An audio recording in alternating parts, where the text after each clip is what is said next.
जो सर पे रखने को मिल जाए नाल पाक हुजूर, तो फिर कहेंगे कि हाँ ताजदार हम भी। मुलाहिजा करें, मचल के कहें सुभान अल्लाह, सुभान अल्लाह। ऐसे मचल के कहोगे सुभान अल्लाह। माइक आवाज बहुत खींच रहा है, अभी हजरत ने भी बताया माइक आवाज खींच रहा है। आप थोड़ा सा बोलेंगे तो मुझे लगेगा कि हाँ मैं आप लोगों के दरमियान में आया हूँ। बस थोड़ी सी बात करूंगा। हजरत का हुक्म, कारी गुलफाम साहब मेरे छोटे भाई हैं, इनका हुक्म मेरे लिए तो बहुत देर तक था, लेकिन मैं मुकम्मल इरादे से उतरूंगा तो फिर के दीवाने हैं। इंशाअल्लाह ऐसे झूम कर सुना होता है, वो यहाँ भी कामयाब होता है, वहां भी कामयाब होता है। शेर मुलाहिजा करें कि हम रहे नहीं होते, तुम रहे नहीं होते, हम रहे नहीं होते, तुम रहे नहीं होते, हम रहे नहीं होते, तुम रहे नहीं होते, गर नबी की आमद के सिलसिले नहीं होते, गर नबी की आमद के सिलसिले नहीं होते। माशाल्लाह माशाल्लाह। किसी के पास अगर हाथ वाला रुमाल हो कॉटन का तो वो दे देंगे, बड़ी मेहरबानी होगी।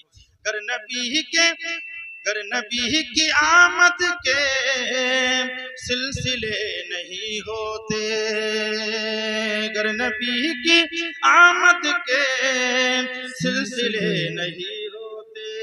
शेर मुलाहिजा करें। और कहती थी उमैया से ये बिलाल की आंखें,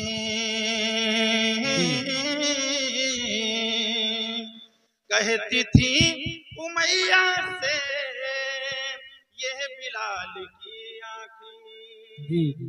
आओ इस शेर के ज़मन में थोड़ी सी बात आपको बताऊं। जो नबी का दीवाना होता है वो सारे जहान का ताजदार होता है। शहर मक्का है, मक्का के मुकद्दस शहर में मेरा आपका नबी गलियों में सैर कर रहा है। मेरे आका भाई मेहतरम, बस जल्द से चाय पिला दो यार जिसको पिलाना हो, और फिर मेरे भाई मुझ पर एहसान करो, आ जाओ थोड़ी देर की, इधर के लिए आ जाओ थोड़ी देर। मैं अभी बस 10-20 मिनट बोलूंगा, चला जाऊंगा। रात भर चाय पिलाइएगा, नबी के आशिक बैठे हुए हैं, मोहब्बत के साथ बोले सुभान अल्लाह। शहर मक्का है, मक्का की मुकद्दस गलियों में मेरे आका करीम सल्लल्लाहु अलैहि वसल्लम का गुजर हुआ। मेरे नबी के कानों में किसी के कराहने की आवाज आई। कैसी आवाज आई? आवाज आ रही है आप तक? किसी के कराहने की आवाज आई। ऐसी आवाज आई जैसे कि कोई रो रहा हो, ऐसी आवाज आई जैसे कि कोई रो रहा हो, कोई बिलक रहा हो, कोई परेशान हो। कौन है पीछे नंबर के? क्यों शोर मचा रहे हो?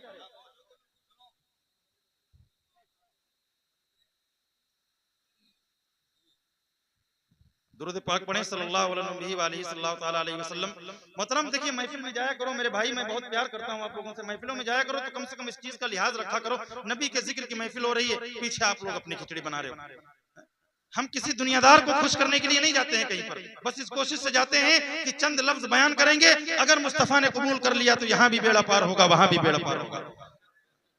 मैं अपने लिए नहीं कह रहा हूं, आप खूब बात करें मेरे अजीज, अल्लाह आपको सलामत रखे, खूब बात करें। कम से कम इन चीजों का लिहाज रखा करें कि ये उलमाए किराम बैठे हुए हैं और बड़ी मेहनतों से बड़ी दूर दराज का सफर करके कारी गुलफाम चिश्ती साहब किबला ने मुझे बुलाया है। आप समझते हैं आज की तारीखें कितनी जो है अहमियत रखती है, कितनी मसरूफियत होती है आज की तारीख के लिए। मैं अपनी बस्ती को छोड़कर जो है ओलाझार वालों आपकी बस्ती में आया कि थोड़ी देर के लिए गुफ्तगू करूंगा, कुछ थोड़ी देर के लिए। तो कम से कम खुदा के वास्ते जितनी देर बैठे थोड़ा खामोश बैठे। पीछे वाले मेरे भाई, मेरे अजीज बच्चों, आप तलबा हैं, अल्लाह आपके इल्म में बरकत देता फरमाए। लेकिन अदब बहुत जरूरी है। जो अदब नहीं करते, जिनके अंदर अदब नहीं होता, इल्म से कोई चीज बढ़ती नहीं है। अदब बहुत जरूरी है। इब्लीस को सिर्फ इसलिए वहां से भगा दिया गया जन्नत से क्योंकि उसके अंदर अदब नहीं था। अदब बहुत जरूरी है। बाअदब महफिलों में बैठा करें मुस्तफा की। ये किसी दुनियादार की महफिल नहीं है, ये वो महफिल है जिसको हम और आपने बाद में सजाया है, परवरदिगार ने पहले सजाया है। परवरदिगार ने पहले सजाया है। मैं आपसे बात ये कर रहा था कि आज चंद चीजों पर एतराज बहुत होते हैं। कितनी चीजों पर? जुलूस पर, झंडों पे, तबर्रुक पर, शिरीनी पर, जो घरों में हम झंडे लगाते हैं उस पर एतराज करते हैं। मैं किसी का नाम नहीं ले रहा हूं कि कौन के एतराज करता है, लेकिन लोग एतराज करते हैं। आइए मैं आपको बड़ी आसानी के साथ, बड़ी संजीदगी के साथ ये बयान कर जाऊं आपके सामने कि झंडे सबसे पहले अपने घरों में, अपनी मस्जिदों में, अपने मदारिस पर हमने नहीं लगाए हैं, झंडे किसी और ने लगाए हैं, किसी और ने लगवाए। एक जमात आसमान से उतरी, एक जमात आसमान से उतरी, हाथों में झंडे हैं। एक झंडा बैतुल मुकद्दस पे लगाया, एक झंडा काबे की छत पे लगाया, एक झंडा आमिना के घर में लगाया। ये झंडा लगाया, और झंडा लगाया किसने? जिब्रील अमीन ने लगवाया। किसने? परवरदिगार ने। रब ने फरमाया जिब्रील कहाँ? परवरदिगार। कहा जिब्रील जाओ, मेरे महबूब की आमद होने वाली है, मेरे महबूब की पुरनूर आमद होने वाली है। जिब्रील जाओ, झंडे लेकर जाओ। एक झंडा काबे की छत पर, एक झंडा बैतुल मुकद्दस पर, एक झंडा अपने घरों में लगा लो। आज इन झंडों पर एतराज करते हैं, तबर्रुक पर, शिरीनी पर, झंडों पर। मैं किसी पर तंज नहीं कर रहा हूं, बस बताना ये चाहता हूं, इश्क है तो इश्क का मतलब समझ में आएगा। इश्क है तो इश्क का मतलब समझ में आएगा। अरे उनका रुतबा जाहिलों की कब समझ में आएगा? उनका रुतबा जाहिलों की कब समझ में आएगा? मेरी मानो मुस्तफा से इश्क करना सीख लो, इसमें कितना फायदा है तब समझ में आएगा। इसमें कितना फायदा है तब समझ में आएगा। मौलवी अब्दुल रकीब साहब तशरीफ फरमा है, इनके हवाले से जो भी बात करूंगा, मेरा छोटा भाई कारी गुलफाम चिश्ती साहब आपके इस गांव के, ये बस्ती के अंदर अल्हम्दुलिल्लाह अपना घर छोड़कर आपके जो है हुक्म की तामील करते हैं, और आपके गांव में, बस्ती में छोटे छोटे बच्चों को हाफिज कुरान बनाने की कोशिश करते हैं। और ये सब कुछ इन मेहनतों के पीछे, इनकी काविश के पीछे ये शख्सियत बैठी है, इसका हाथ। और इनको मजबूत आप सबने किया है, क्योंकि किसी एक इंसान के करने से कोई दीन का काम नहीं होता। मैं अकेला ही चला था जानिबे मंजिल, मगर लोग आते रहे और कारवां बढ़ता रहा। पहले एक इंसान होता है, फिर उसके साथ में कई एक आ जाते हैं।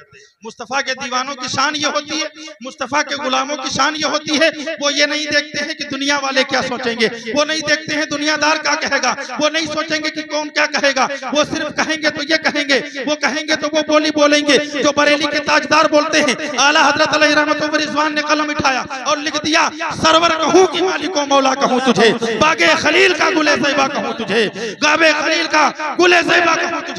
वो इमाम इश्क़ मोहब्बत, हम उनके आशिक हैं। जो पैगाम बरेली के अहमद रजा ने हमें दिया है, हम उसे आम भी करते हैं, उसका जिक्र भी करते हैं।